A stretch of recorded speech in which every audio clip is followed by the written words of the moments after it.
పూజింపదగిన నామము, శ్రేష్ఠ నామము గల మన ప్రభు అయిన యేసుక్రీస్తు నామమున అందరికీ వందనాలండి. దేవునికి స్తోత్రాలు.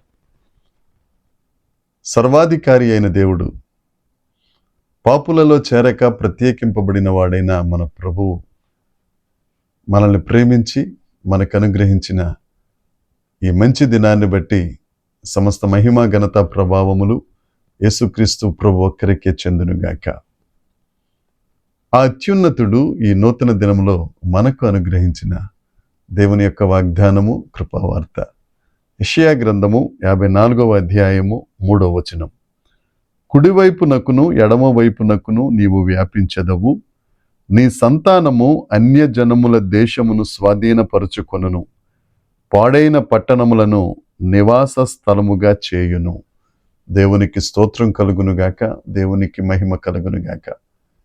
ప్రభువునందు అత్యంత ప్రియమైన దైవ జనాంగమా, మన దేవుడు మనలను కుడివైపునకు ఎడమ వైపునకు వ్యాపింపజేసే గొప్ప దేవుడు. ఈ దినాన ఈ వాగ్దానాన్ని దేవుడు మనకు అనుగ్రహించారు. మన దేవుడు వాగ్దానములను చేసి నెరవేర్చుటకు సిద్ధ మనసు కలిగిన దేవుడు. అయితే మనం ఆ వాగ్దానాలు మనకిచ్చిన దేవుణ్ణి విశ్వసించాలి, ఆయనను నమ్మాలి. ఆ దేవుడు చెప్తున్నారు సూటిగా, నిన్ను కుడివైపుకు ఎడమ వైపుకు నేను నిన్ను వ్యాపింప చేస్తాను.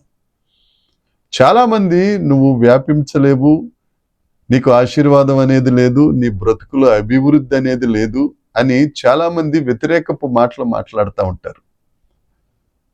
మరి ముఖ్యంగా మనం యేసుక్రీస్తు ప్రభు రక్తంలో కడుగుబడి యేసు ప్రభు మార్గంలో నడుస్తూ ఉంటే చుట్టుపక్కల చాలామంది మనల్ని కృంగదీస్తారు. మీరు ఎప్పటికీ అభివృద్ధి చెందుతారులే అని అంటారు. రకరకాల కాని మాటలు మాట్లాడతారు, సూటిపోటి మాటలు మాట్లాడతారు. అయినా నువ్వు కృంగిపోవలసిన అవసరం లేదు.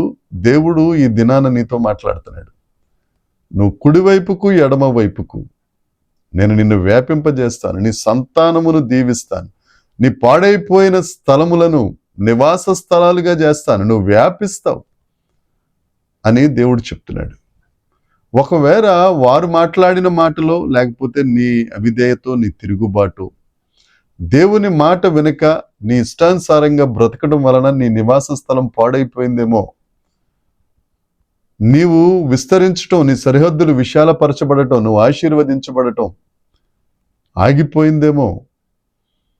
దేవుడు నీతోనే మాట్లాడుతున్నాడు. ఈ దినాన నిన్ను కుడివైపుకు ఎడమ వైపుకు నిన్ను విస్తరిస్తాను, అంతేకాదు నీ పాడైపోయిన స్థలాలను నివాస స్థలంగా మారుస్తాను. నువ్వు దేవుని దగ్గరికి వచ్చి దేవుని చెంతకు చేరి ఆయన పాదాల మీద పడి, ప్రభువా నీవే నా శరణమయ్యా, నీవే నాకు దిక్కు ప్రభువా, నీవు తప్ప నాకెవరు లేరు నాయన, కనికరించు తండ్రి, నా నివాస స్థలం పాడైపోయింది ప్రభువా, నా పిల్లల సంగతి, నా కుటుంబం సంగతి అర్థం కావట్లేదని నువ్వు దేవుని దగ్గర ప్రాధేయపడినట్లయితే నీ సంతానమును ఆశీర్వదించి నీ పాడైన నివాస స్థలమును నీవు నివసించే స్థలంగా చేయగలిగిన వాడు యేసుక్రీస్తు ప్రభు.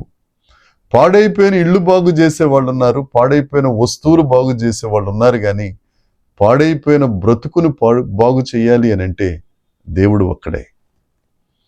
నీ పాడైన బ్రతుకును సరిచేయగలిగిన వాడు ఒక ఆయన ఉన్నాడు. ఆయన మీద ఆధారపడు, ఆయన యందు విశ్వాసం ఉంచు చాలు. నిన్ను ఆశీర్వదిస్తాడు, నిన్ను దీవిస్తాడు, నిన్ను విస్తరింపజేస్తాడు, నిన్ను వ్యాపింప చేస్తాడు, నిన్ను అభిషేకిస్తాడు. నువ్వు దేవుని దగ్గరికి రావాలి, ఆయన పాదాల చెంత చేరాలి. యేసే ప్రభువని నువ్వు నమ్మాలి, యేసే రక్షకుడని నువ్వు విశ్వసించాలి, ఆయనే దేవుడని నువ్వు ప్రకటించాలి. నీవు కుడికి ఎడమకు నువ్వు ఊహించలేనంతగా నిన్ను విస్తరింపజేసే దేవుడు యేసుక్రీస్తు ప్రభు.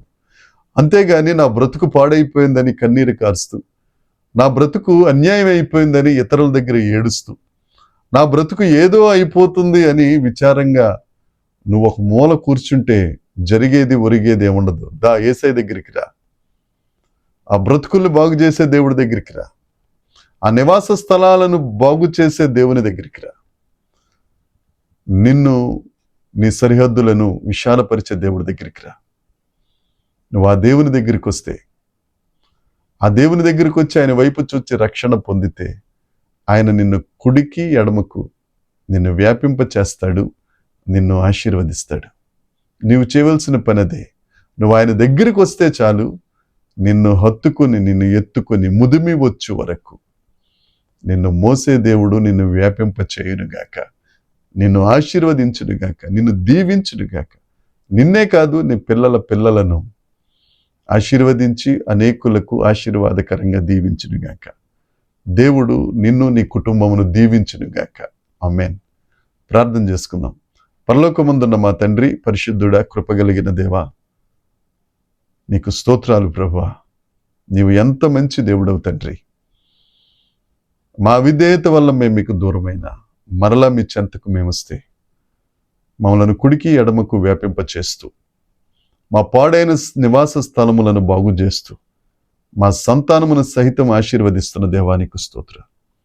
ఎంతమంది అయితే నీ ప్రియ బిడ్డలు ఎదురు చూస్తున్నారో నీ ఆశీర్వాదం కొరకు, వారందరినీ ఆశీర్వదించి వారి సరిహద్దుల విషయాలు పరచుమని, మహిమ పొందుమని యేసుక్రీస్తు నామమున ప్రార్థించి అడిగి వేడుకొనుచున్నాము తండ్రి. ఆమేన్.